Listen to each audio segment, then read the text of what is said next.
Hello out there. Hi, everyone. We're here together as women, as sisters, and we want to discuss why we think Earth is not a globe and a spinning ball. I'm JL Forbes. Marmar Queen. I'm Jen. And I'm Jennifer too. Yes, two awesome Jennifers. It's so nice to be with women that understand this, and we can discuss among ourselves as women and as sisters, and to sit in question that why is it that we think Earth is flat? Yes, and Jen, Jen's fine. Is kind of newer to this reality. So we want to just talk openly about some questions she has and maybe some arguments. Well, I first came upon this opportunity, I'll call it, introduced by Mar, and it didn't really seem that difficult of a thing to conceive. Some alternative Earth plane. From a very young age, I realized that something was askew. I couldn't ever put my finger on it, and this just seemed right and simple and real and just made simple sense to me. And then I watched the 200 proofs after already believing that we live on a plane. I don't have any reservations about that at all, and so I'm continuing to look at a lot of information and questioning constantly my surroundings, my life, and all that we've been inundated with since we were born and made to believe that this is our life and this is the way it's supposed to be, the rules, the laws that we're taught by our schools, our religion, our parents, grandparents, just systematically brainwashed. And it's just all making more sense to me now, and it feels right and real. And some of the simplest questions I have been answered by those that aren't astrophysicists or astronomers or professors. It's just very simple. Like the Occam's razor principle. Yeah. I could just look, see with my own eyes, feel with my fingertips, my feet, my just very being that what is real, So you had no cognitive dissonance? No. Yeah, that's good. So Jennifer and I have been talking in our videos more about the spiritual aspect or emotional aspect of what has been happening to us since we have learned about Earth not being a globe, and we have not talked that much about facts. So we just wanted to go over some of the facts, like thank you for coming today and sitting with us. What is the first thing that makes you feel that you don't live on a globe? The first thing would have to be probably my questioning our waters. That if our world that we occupy is a globe, why then when we travel on the water, or we continue to travel on the water by ship, why when it continues to go south, wouldn't it be upside down? And if the so-called gravity is pulling with such a strength, wouldn't it just pull the ship, this watercraft, down into the depths of the sea, as it would maybe marine life? Why is marine life able to survive in our waters without being pulled in by this great gravity force? It just doesn't make any sense. It has this great strength to pull the waters to the Earth's crust, but yet it's not strong enough to pull the sea life down to the Earth's crust.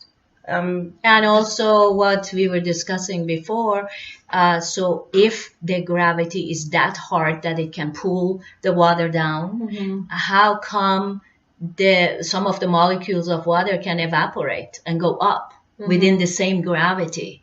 And if there is atmospheric pressure that is keeping all the waters around this globe hard to the center of the globe, how could this very soft evaporation could happen in the same place, and atmospheric pressure is not pushing that gas molecules down now. And the same way that how are we existing within the same humongous atmospheric Where pressure? we like flat to the ground, right. And, like, I can't talk to you. That too, and then air bubbles. Why are air bubbles? You know, the air bubbles that come from sea creatures, from marine life, able to escape, you know, above the waters, but yet its gravity is not strong enough to hold an air bubble down beneath its surfaces. It just doesn't make sense. Yeah, it's an oxymoron. You can't do both. Right. You can't. So it holds the planets away and pulls other things down. And Right. I know it has to do with the mass, but yeah. Well, the whole concept of gravity, they say that it applies force down towards the gravitational center, depending on the weight of everything. Like if I'm lighter, gravity is less on me. And on a bubble, it's less than that. I mean, altogether, it doesn't make any sense that how the water is still curving around. And as we saw in this ad that we were looking at, if it is how much the percentage of water on the earth? 71%. 71%. So it's 29% land. If we don't find any curvature on any of the waters and all the waters are flat, so what is curving? There we go. Yeah, I feel like gravity, getting back to gravity real quick, is like divinely intelligent, that it behaves in different ways. It doesn't make sense. So therefore, I even question gravity. This whole questioning theory of gravity. Yeah. Yeah. And it is a theory. It has never been proven. Just because something falls on the ground, how could it be a law when it could be density?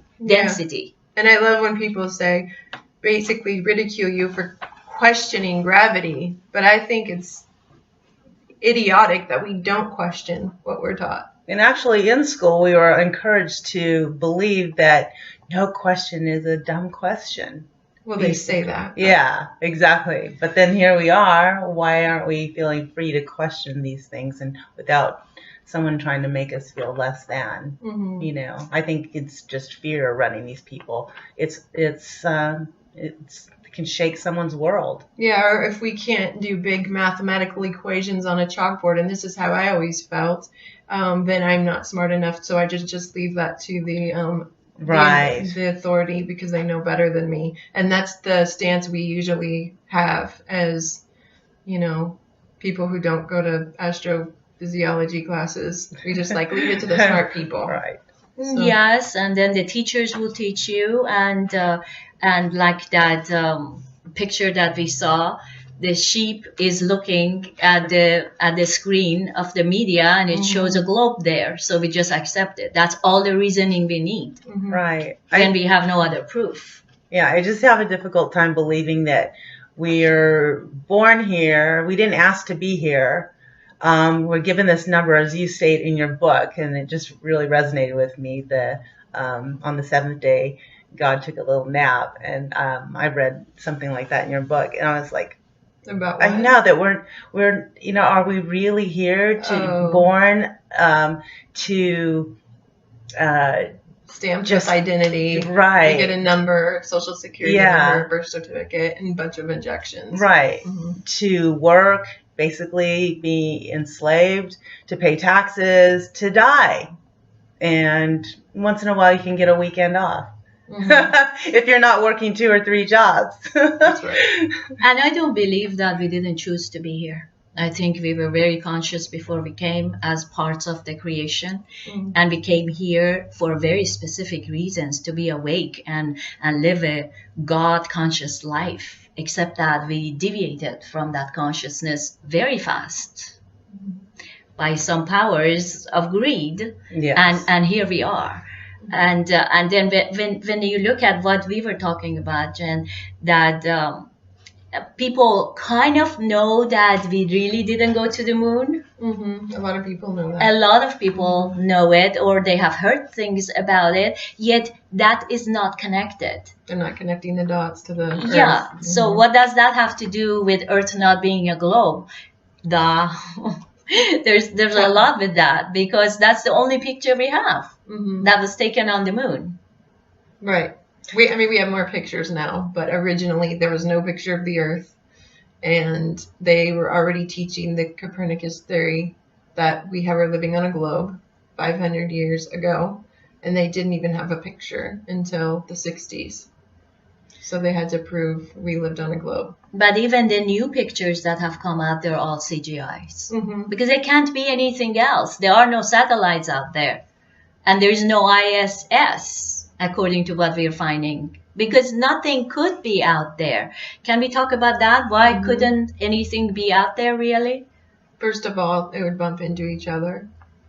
And if there's 2,500 satellites, like I think they said that there's like 2,000 and something satellites. Right? No, 25,000. Oh, 1,000. Well, right. Yeah. And wouldn't some of these be taken out by meteors and any other objects that are flying? The rocket have to like calculate where it's gonna go through. And, yeah. I mean, if we could set our missiles to pinpoint another country, a specific area in another country.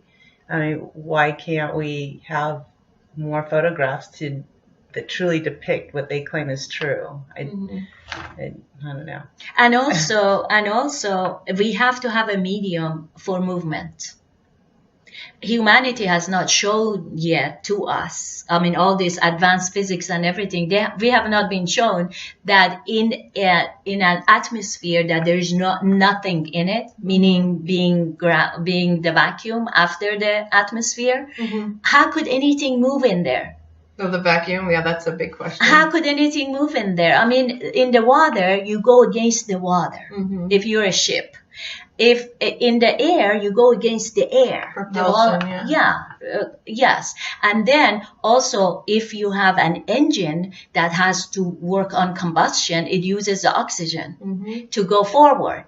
How does any machine can move in a vacuum and be directed? As you said, directed completely to go to the moon or go to Venus or wherever. It just doesn't make any sense at all. It's all made up. Yeah, and how does it hold so much fuel? You know, in that little, if you're going hundreds of thousands of miles out, the fuel, where's that? Oh, yes. It's burning up pretty fast and a lot, so. And one more thing, all the cell phone connections also, because they're sounds, they have to have a medium to travel. How someone that is in Venus or is on moon can even talk to the Earth through the vacuum? Oh, yeah. What is connecting I never thought about that. Yeah, what's connecting? Where is the electromagnetic fields? Yeah, there's something I read or watched about the strongest walkie-talkies in the world. Could never work on a round Earth, or I shouldn't say round, a spherical Earth, because it wouldn't, the waves wouldn't go around. Exactly, because all of the sound and electromagnetic fields, they always go in linear, straight lines. They cannot bend by themselves. Oh, that's something I hadn't thought about. That makes sense. So how are we talking to the other side of the world if it's a sphere? Especially to people who are hanging down the other way. That's the thing that gets me too. Is it's in the 1950s? Orson Welles. There was this film, or what was the name 1984. of that? Was it 1984? Yeah. And everyone was duped into believing it was the end of the world. And that's not the movie. No, it was another film.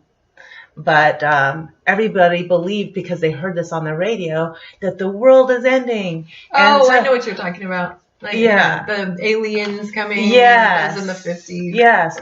And we didn't even have, I don't think there was television or that was televised. It was all by radio. Yeah. And people merely heard this and believed it. How much more difficult would it to be to believe that something this massive is, that we're being duped? People are dumb, really.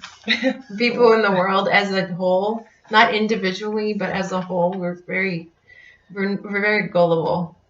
Well, that just shows that we're very programmable. How do you say it? We're being programmed. Yes. We're just like computers that have been programmed, and we don't question the programmer. No, we don't. Right. Rather than believing that we are programmed by the intelligence universe to do good on this earth, we get deviated into doing really messed up stuff and believing in authority for some reason. We have learned to give up our powers away. It's exactly right. It's about giving our power away and not trusting ourselves, not trusting our intuition, but just being indoctrinated constantly until we've completely lost ourselves and we don't even know the spiritualness of ourselves. And how many people do you know that are living their full potential? Most people in the world live mediocre lives because that's what we were trained to do. We're slaves. I mean, it's just how slaves are. Slaves don't like follow their dreams. Yeah, it's almost like most people, their spirit has been broken and they just accept what is and then become complacent and lazy, and they're just not going to question it anymore. They just accept it, and this is the way it is, and now I just grow old and die. And that happens for all of us, right? I mean, it's us. Yes. It's us. We're creating this together. Like what we were talking about. The fish asked the fish, "How is the water?" And the fish said, "What water?" We don't know where we are. Or what we were talking about on our videos about the gelatinous. I love that. Yeah, this gelatinous matter that we are moving in and we have no idea, and that's the gelatin or the jelly or the goo. It's the denseness instead of the flow of life. Yes. It's holding us in this mass hypnosis, and we don't know it. That's why when they say, look, the earth is a ball, we just accept it, and even our eyes will see a ball. I mean, that's the power of the mind. I used to see a curve. I used to think the horizon was a curve until I learned about this reality, and then I looked at my pictures and took a piece of paper and put it. I have a million beach pictures. And put it to the horizon, and it's perfectly level. So yes, we do we do fall into a brainwashing. So let's talk about that. The horizon being level, right? So they say the ship goes behind the curve. That's why we don't see it. But what we were talking about was that, okay, let's say the ship goes behind the curve. But what happens to this horizon? That if you're looking at it from 60 miles away, that horizon, sometimes you can see 120 miles and that goes straight this way. Yeah. How come this way none of the buildings are standing this way? How come this way the ship is not going this way and somehow we can see it? We don't question that part of it. We just say, okay, it goes behind the curve or beyond the curve, the curve of the water that can never stay as a curve. And the other thing is they say we're on such a big, huge globe that you can't see the curve, yet people are using the argument about the ship and the horizon, which has been proven wrong. You just take some binoculars and the ship comes back. So that was the argument. That was a discussion that I had with the pilot because he said, look, the only reason you don't see the curvature because Earth is very, very big. And it's like, okay, we can either hold the argument that Earth is really, really big. And they're lying. Yes, and they're lying. Or we have to accept what they say the circumference is. 25,000 miles of circumference is not infinite. Right. It's measurable. And if it's a curve, it is always curving. There's at no point is there not a fraction of a curve. And if it's curving, that means water's going both up and down. Yes. It's flowing back. Even though we're watching it flow, in reality, if you look at it, it doesn't make sense because the water can't go up and down at the same time. And if you're on a ball, you're always on the highest point of the ball, no matter where you are. So the water would be both going up and down. And the rivers of the world would not go in one direction. Yeah, if the belly of the earth is bigger, I mean from the bottom of the earth, how could they go up? Right. Because there is a North Pole according to the globe model, the North Pole and the South Pole, they're magnetic. That's why all the magnets go towards the north. Mm-hmm. So if there is a magnetic something there, how are these rivers going against it? It just doesn't make any sense. Yeah, people just accept that it's an optical illusion and that we can't understand it in our brains, but that's what we've been lied to about. It's not as, everything is proven way more simple than we've been taught. I mean, common sense wise, living on a globe is not reality. Some people would be upside down. I mean, it just doesn't. I know, the buildings, the people, I mean, you keep going and going, and eventually it's got to be upside down at some point, some part of the sphere. Well, they say it's so big, and because the pressure is the same, and wherever you're standing is your point of the universe, you never feel that you're upside down. But if actually there was a ball, there is a down and there's an up. Right. But they say in space there is no down and up. It's all equal. Then there would be no north or south. I mean, that's what's just coming to me right now. Exactly. Then it shouldn't be any north or south. Yeah. If that's the case, everything should be equal distance or omnipotent, which it is in some ways, but it makes a lot more sense if Earth is actually a plane and the center of it is magnetic. And everything goes from the center to the peripheries, and it's all on the level land. And we're all brothers and sisters, and we're all on this beautiful, amazing place together, rather than upside down and trying to make sense of that as reality and being so stupid that we take it as reality and we would never question it. Well, it's just because the globe's flashed in our faces so often. Have you guys been paying attention to the globe being flashed in your face? At every ride practically in Disneyland, I've seen it. It's on every movie I've been paying attention. Most shows have it. It's also commercials, advertisements for certain celebrations. Recently, Women's Day. And I'm like, oops, oh yeah, global. And also all the spiritual stuff also. You know, like the movie you were showing me, Unity. It starts with a globe. So I'm constantly questioning all the people who are teaching about spiritualism and it's these other forces that are helping us on Earth. On planets. From different planets, you mean? Either, it's a spiritual thing that the other people helping from other planets, or this multi-dimensional beingness exists, and they talk as if like they know this multi-dimensional beingnesses, yet the same people don't know anything about Earth not being a globe, and that kind of makes me question their degree of awareness or spirituality, or if they're even open to hear such a thing, because I see the same in many people. If you're very spiritual, you're totally like a no to this one. If you're political, you're a no to this one. It's because this is maybe the only thing that could tear up this gel.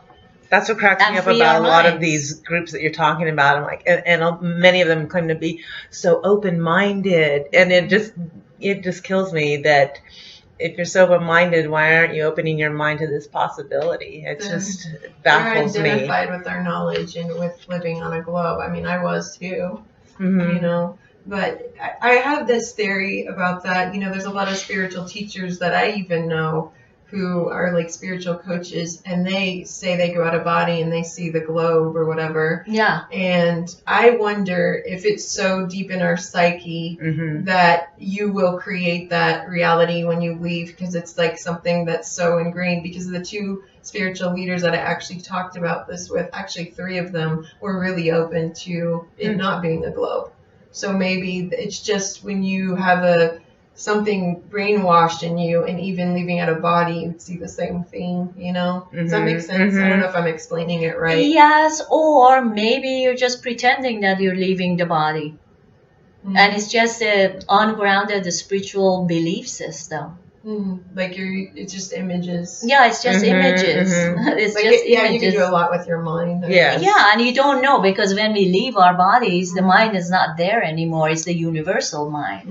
So how do we really know? So when people come through and say, like, okay, with this spiritual training, we're connecting to the extraterrestrials, or we're connecting to, other consciousnesses that want to change the world, is it really us? Mm. We are the beacons of light that need to change the world. All of us together. Mm-hmm. We cannot wait for a Messiah to come to tell us what to do. That's in that or to save us. Or to save us. Yeah, that's going to save us. I know. I look at that whole Katrina situation, and I'm thinking, oh my gosh, are people just like that, waiting to be saved, waiting for someone, something to come and rescue them? And I'm like, no, we've got to take action ourselves. Mm-hmm. I'll be darned if I just sit there and expect somebody to come save me, or I've got to learn survival skills. I need to learn how to live off the land. I need to be really self-sufficient. And responsible. Do I really want out of the system? Or do I really want to be a free thinker? Then I need to be more self-sufficient. Mm-hmm. And that means growing my own food, learning how to produce clean water from dirty water,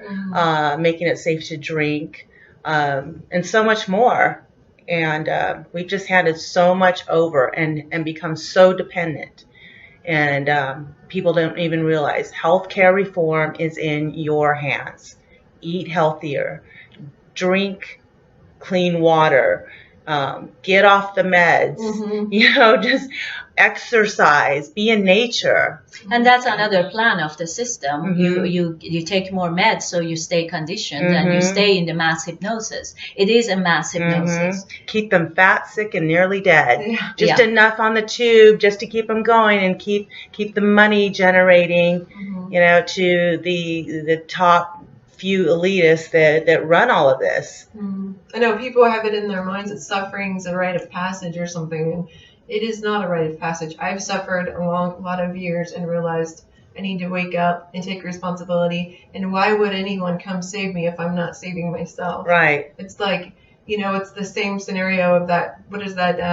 It's not a joke, but where someone was in the ocean drowning and praying to be saved.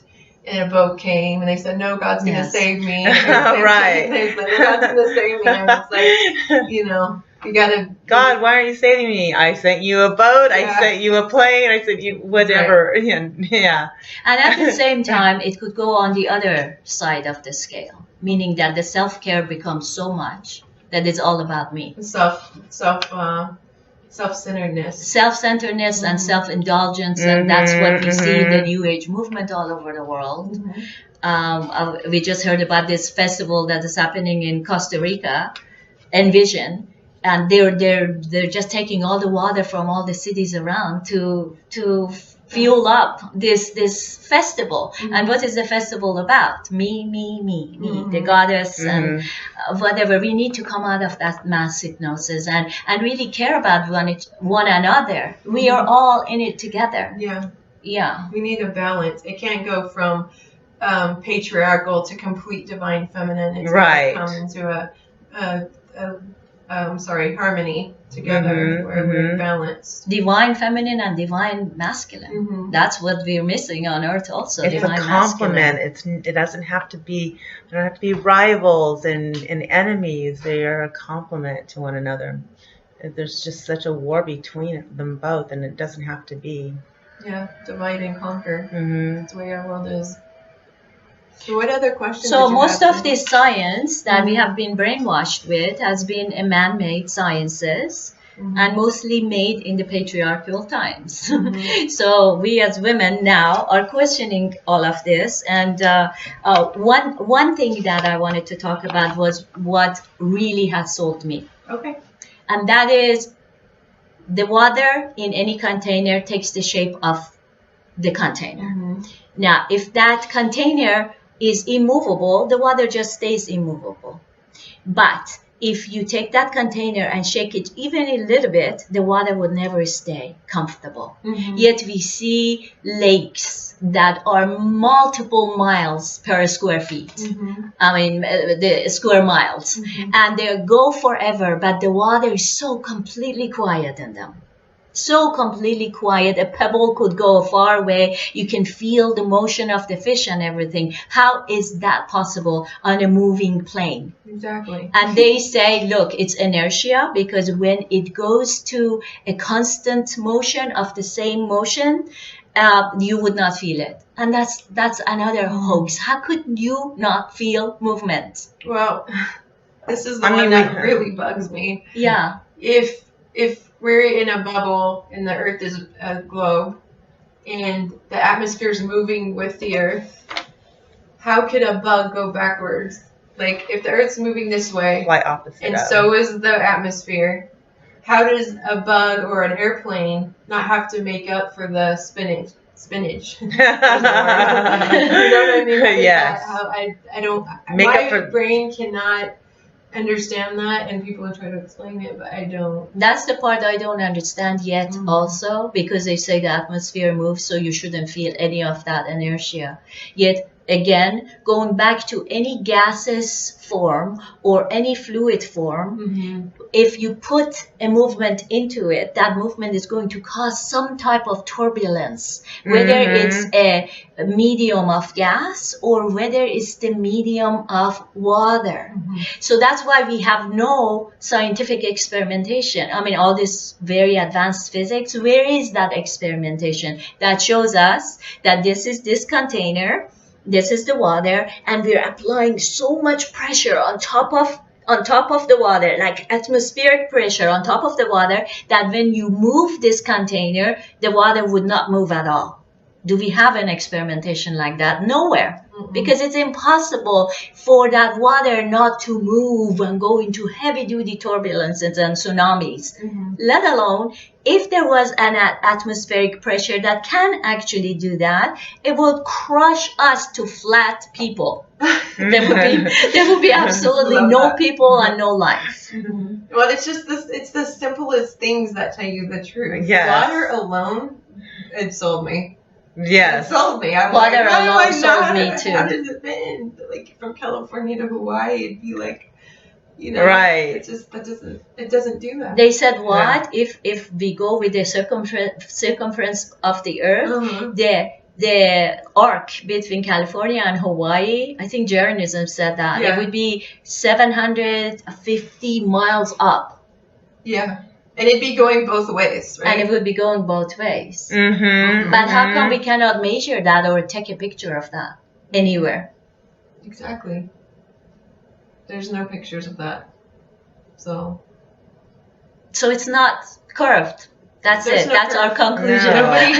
Nobody has proven a curve out of this entire argument. I've seen people do these like really intense diagrams of like lines and measurements and stuff, but he'll show that there is a curve based on the triangle is bigger, like if it's 180 degrees on a curved Earth, it's actually bigger because they have to make up for the curve, but it's all mathematics. It's not like you can't show that in reality, and you can't show it with a picture or with And I worked for a land surveyor. I helped him survey land.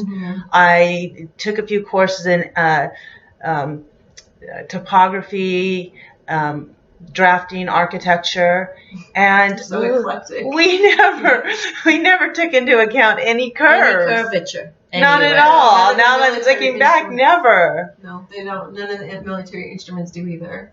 There's been guys on radio shows talking about that. Yes, or training for airplanes, or making any canals as it in 200 proofs shows. No air. What do you call it? The trains, lines, or anything like that has ever been made with. Like, we're going to have to alter the tracks for the curve. I mean, I just have never heard such a thing. Yeah, and it's not like everyone's lying. It's just that people don't think to ask questions. They're not paying attention because everyone's compartmentalized in their little job, and And I think purposely diverted with media, with movies and other entertainment, and let's keep everyone distracted and unknowing. And And even, to this degree, at this point, I still feel distracted yet there is nothing else that important for me except this right now in my life. Because this is the biggest turning point. This is the biggest turning point, and it's not going to change and become something else being the biggest turning point. Because this is about our livelihood and our existence on this amazing plane. So if people just see beyond the subject, immediate subject of the is this plane that we live on really a plane or a globe? See beyond that, that it goes to being controlled, disempowering. Yes, it's keeping us in a slave mentality to serve, this so-called like greater government or world order, many names for it. That was a question that came up. Some people said, we liked everything about your past video about what's going on in the world except the flat earth. Why would they go through such an expense, trillions of dollars of expense every single year to set up programs like this? To what? What's the purpose? Yeah. And that's very clear what the purpose is. Who owns the space owns humanity. It even, yes. Who? Go ahead. That's it. Who owns this space owns humanity. And also, if there is more land that they don't want us to know, this is the best way to keep us in a very, very small ball. Yeah. And if it's a ball, we can run out of resources. Whereas Totally. if it's a plane, an infinite plane, there's infinite resources. There's a scripture that says that he will take it up and move himself in God's temple. I think it was talking about the Antichrist. And God's temple in the Bible is space, is the heavens, is above the earth. And that's exactly what NASA and all the space agencies have done. And not to mention, there has not been one private space agency that's even gotten out of here. Gotten out of the space. Because they can't. Well, everything happens. A boat gets in the way of their day, so they can't go. At the last one that was going to go, SpaceX couldn't go because some boat unexpectedly showed up. It's ridiculous. It's always something like that. But what baffles me is that what kind of powers is it that they could have taken all of our minds hostage? I mean, how is this possible that we are actually living in a delusion like this? Because we're very vulnerable.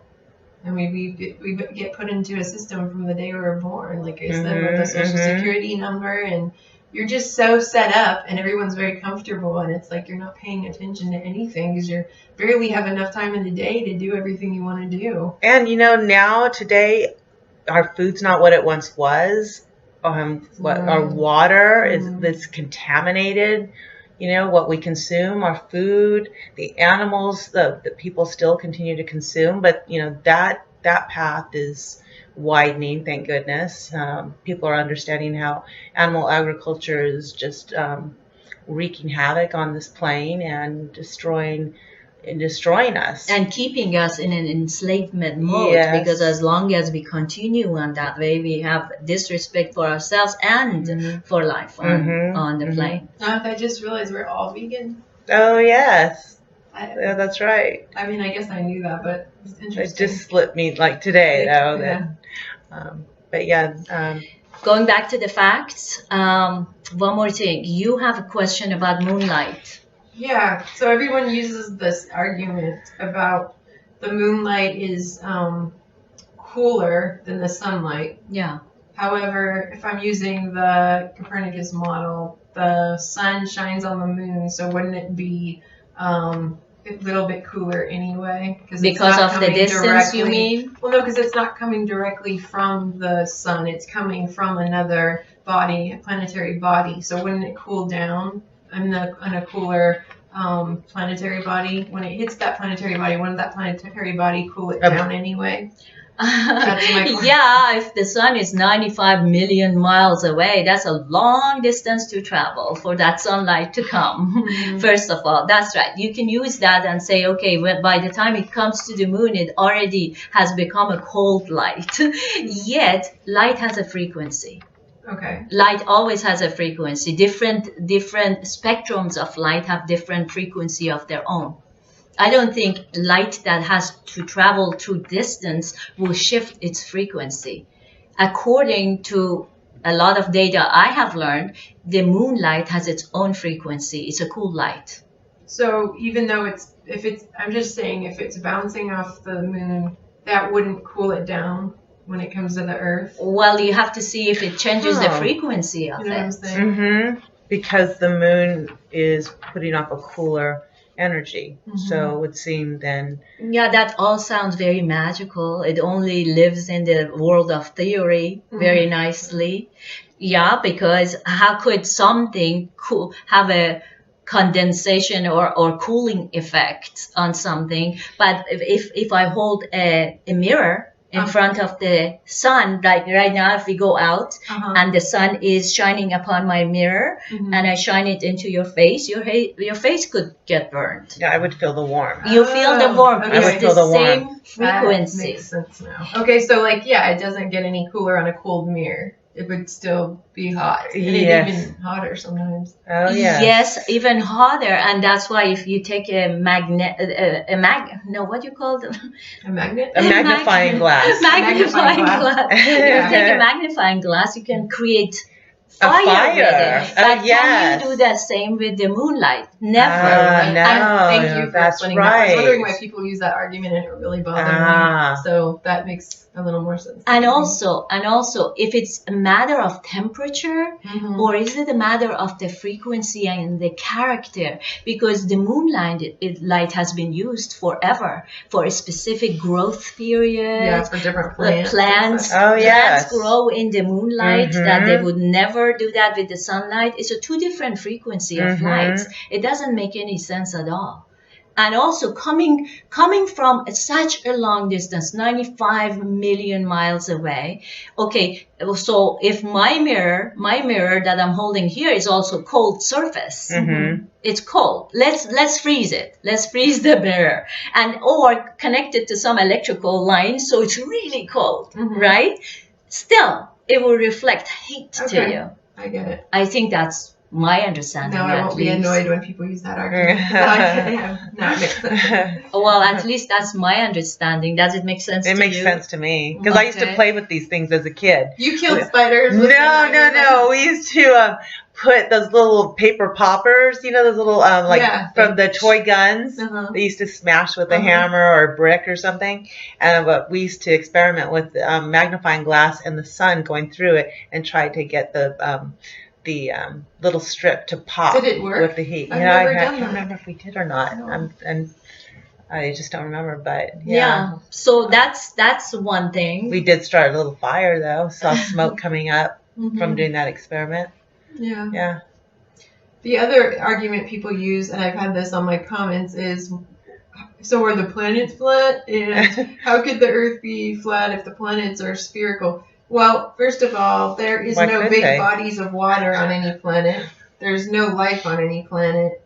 Earth is completely different, so why would we compare ourselves to what's in the sky? Exactly. And if the planets differentiate in their size, shape, color, why couldn't we be a plane? We're just a different animal. Well, according to the ball model, because I think it's after the ball, and the ball has some significance in men. Well,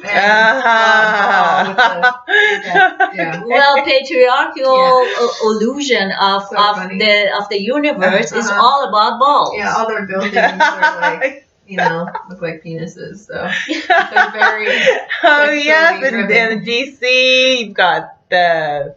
Oh, for crying out loud! I visited that place. What is it called? Obelisk. Is that right? Obelisk? I can't remember why I can't say that word. So if everything is a ball, the Washington Monument. Yeah, and now there's worldwide. I mean, the trade center and everybody's wanting to build taller, longer phallic buildings. And I never thought about that before. So I mean, that's just philosophically going in that level. Why do okay, even if we see circles or round structures up there, why does that have to be Earth? I mean, it's like, why? Earth is Earth, and they are whatever they are. Right. We don't know right now.